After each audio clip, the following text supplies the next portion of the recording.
Try to record this sound to show y'all what's happening and why this RA axis is randomly having spikes. So I've unclutched it. I'm trying to move real slow.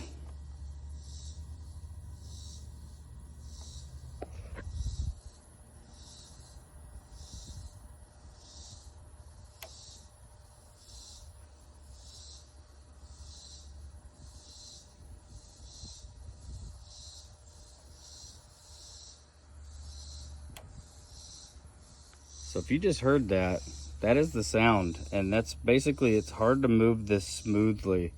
If you just grab it and go like that, okay, yeah, it feels okay. But if you try to go really slow, like you're guiding on a star, it does this binding popping. So we're gonna take this cover off and see what this bearing looks like in the back. All right, so we got that plate off.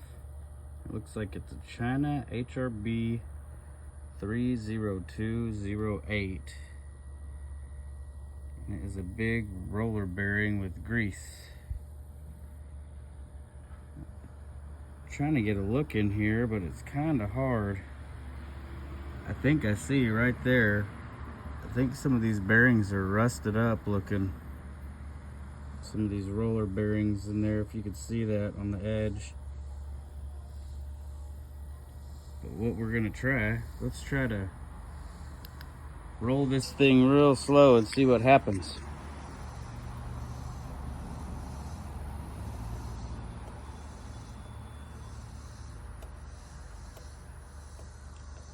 Yep, it is all right in there.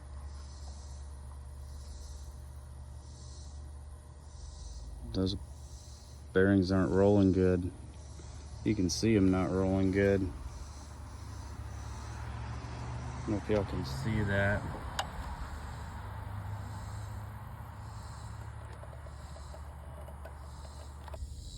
Okay, so looking at this is a sealed bearing, a greased bearing, and could have an issue, but looking at it more and more, the way that is designed, I think there's a bearing right here, and if you look at this, it looks like it's getting shaved. So whatever it is, looks like it is actually this one in here, and this is what the binding is. It's just scraping into the mount. I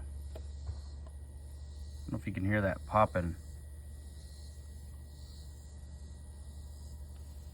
The reason that this is grinding right here is because I've removed the plate off the back bearing, which let the bearing pop forward, and the mount has actually gone back, and that's why it's grinding in right there.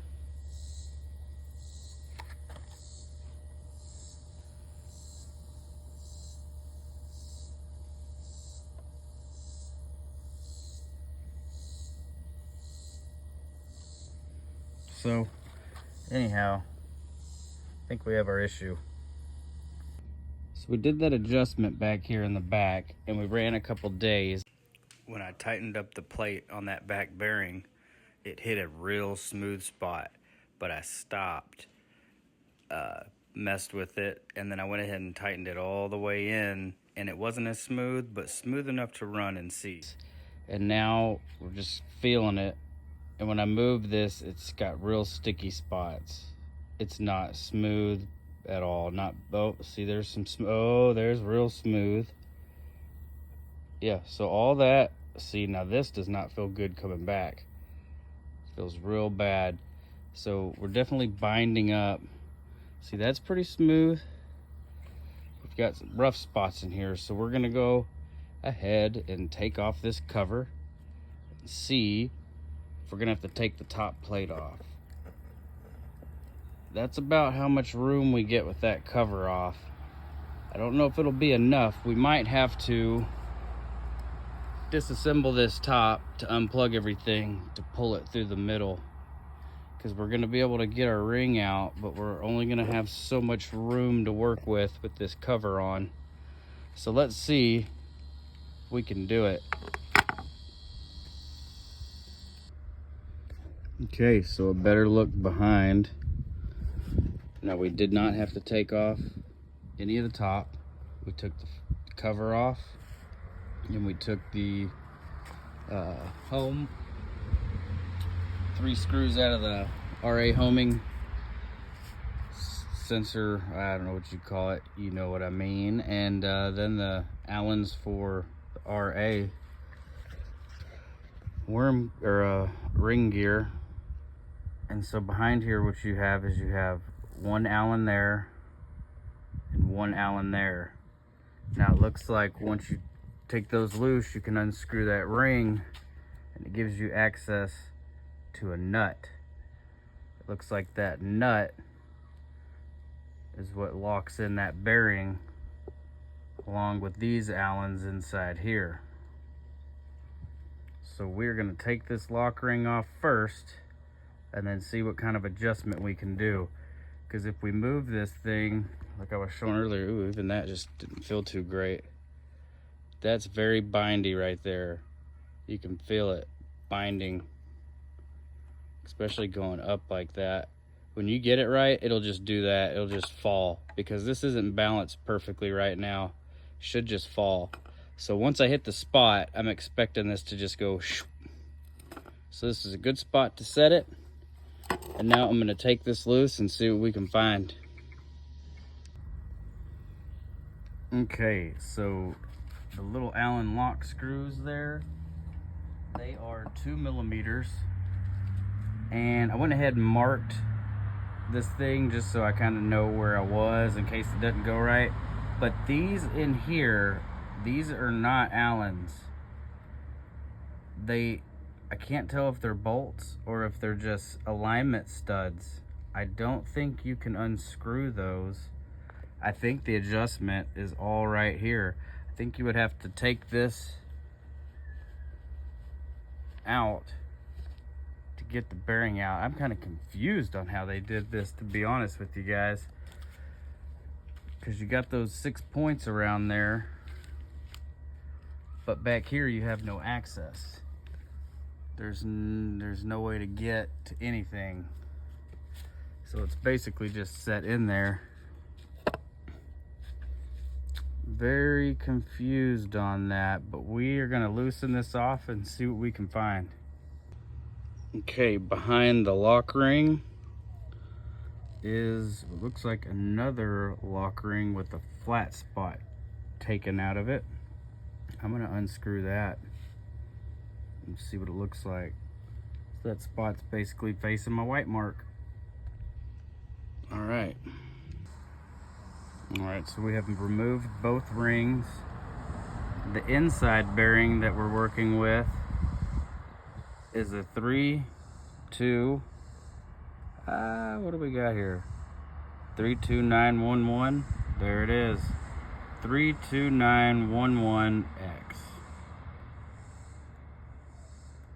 So that is the inside bearing. Now, looking at this, if you look here at the bottom of the shaft, there is one of these holes with, oh man, you can't really see that good. They look to be just like studs. If you go on the other side,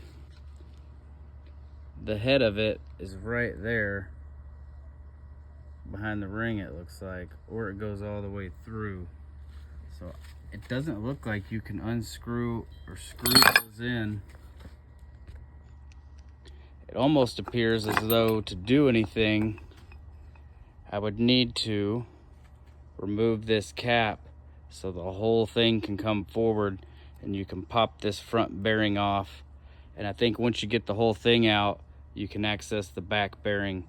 I think the back bearing is only accessible when this whole mount is removed. Whoo! And it's feeling almost like that's what would need to happen, because I mean, you can feel that stick. And I don't think it's that back bearing. It's got to be the tension that is put on this one right here that is super hard to get to. That one felt fine. What to do, guys, what to do. I'm almost thinking if I torque this front one down a little, maybe that would relieve some pressure. But on this one here, kind of pushing the whole thing back.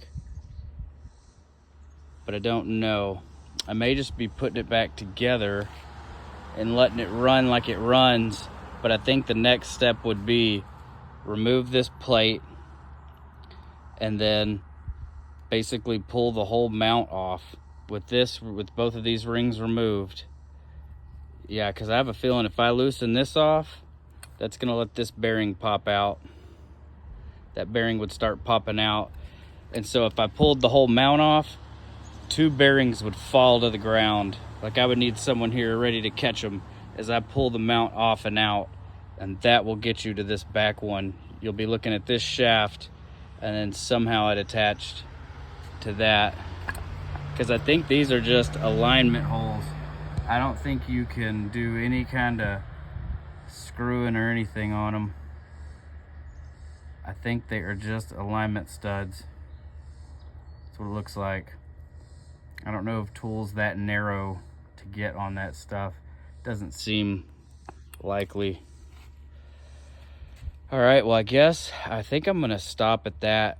I don't think I'm ready to pull the whole mount off. God, it's one step away. I'd need someone out here to hold these bearings. I don't want them to fall into the dirt. I'm gonna think about this for a minute, you guys. Okay, so while I'm debating on whether or not to pull this whole mount apart, what I did was I wanted to demo this. Y'all saw me playing with this shaft earlier. Well, I loosened these off maybe a half a turn each.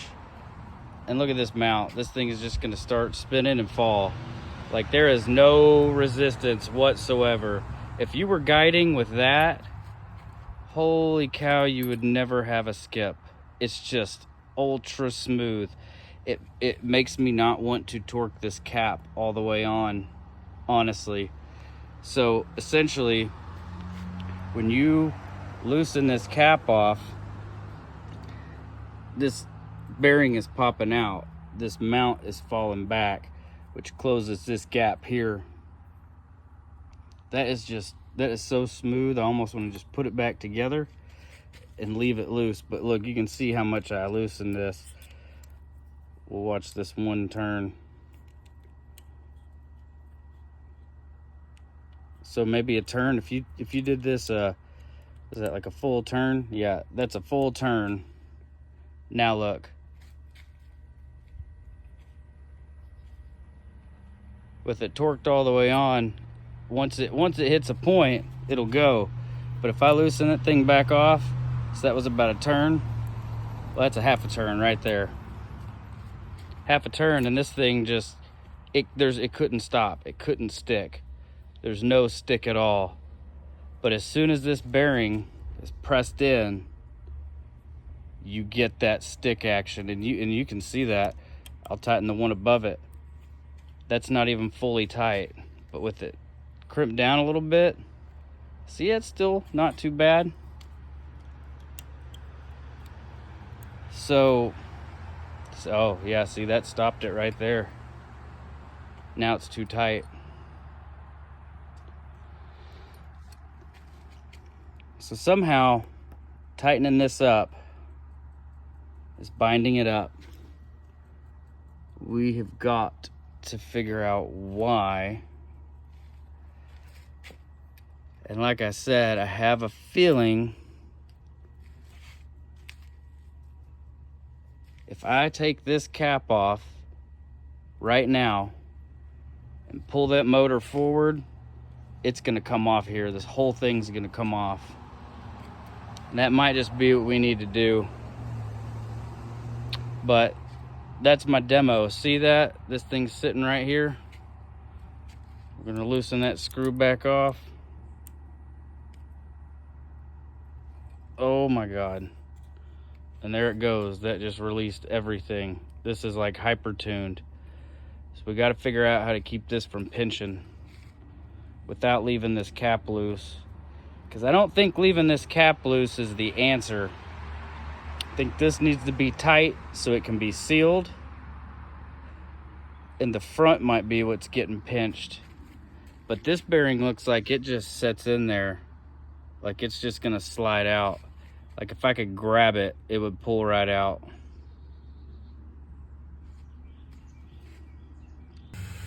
Okay, looking at this all again, if I did decide to get down to this bearing, which we will do, but maybe just not today, we're gonna have to take this deck plate off to take the wiring out. Probably gonna tie a string to it, pull it through here and out. That way, when this mount comes apart, we're not stuck on this cable. We pull that cable out with these, that front will be clear, and we can take this plate off, take these rings back off. Now this ring has 2 flat slots on either side. This thing was not even tight. I'm gonna try to actually tighten it down just a little bit before I spin that ring on and lock it. When I took this cap off the other day, I think absolutely what happened is the angle on this mount. I took that cap off and the bearing started popping out, which let the mount go backwards, closing that gap right there, closing this gap right here, and that's where it started grinding into this material right here where the mount is. Started gouging in. So you take that cap off, this mount's going back. What I did, I left these just a little bit loose. They are just ever so loose. So this thing is really smooth. We're gonna run it like that and see what happens. Because today I just don't think I'm ready to pop this off. If I do that, I may take it to work, actually unbolt it, actually take it out. I've been leaving it out here this whole time for testing. That way I know I'm only dealing with one issue. It just eliminates everything by not taking this mount out. But yeah, I'm suspecting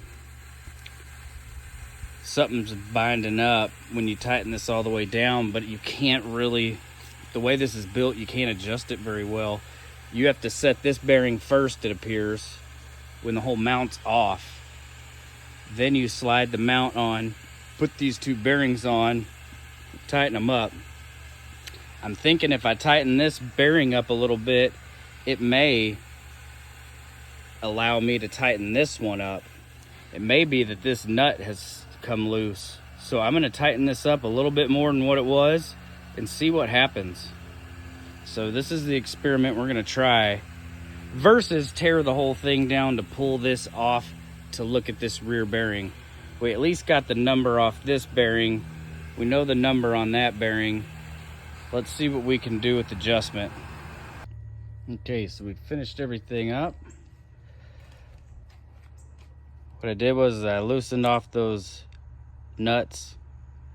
I loosened this off. That way the mount could go back. Then I tightened this nut up a little bit more. Put this back together. Just snugged these. Just got it to where the cover is covered it. And it's still loose. So this thing can still, without any restriction, go both ways. So this is what you're looking for. If your mount does not do this, you have a problem. So until this lasts and quit lasting, we're not gonna get in here. But once this quits working, we're gonna take this apart, pull the cables out, loosen off those nuts, take this cap off, pull it forward, probably set it right back, grab the bearings that fall out, then remove the mount and see what's going on with this and the shaft. Because you've got one shaft here that the bearing sets in and this assembly tightens on. So you just got a stub coming out there. Same here, you're gonna have a shaft and a bearing, and that shaft is what comes all the way through here. So this is the last piece of the puzzle, but this is too good to mess with anymore. So I'm not gonna totally take it apart. If it can do this, very slow speeds, no problem, no binding, I think we're good to go. So ultimately, back these off. Back these off and see if it goes loose. If it goes loose, you're onto something. Hope this helps. I really hope this helps you guys. I've had several good nights in a row after many bad ones. I used to shoot 300 seconds. I had to skim that down to 120. Then I had to get it down to 60, and it got to where I couldn't even do a 60-second sub. So now we're back to 300 seconds, no problem. I could go longer, but high bortle here. It's gonna be clear tonight, so we're gonna test it. So let's wish me some luck. All right.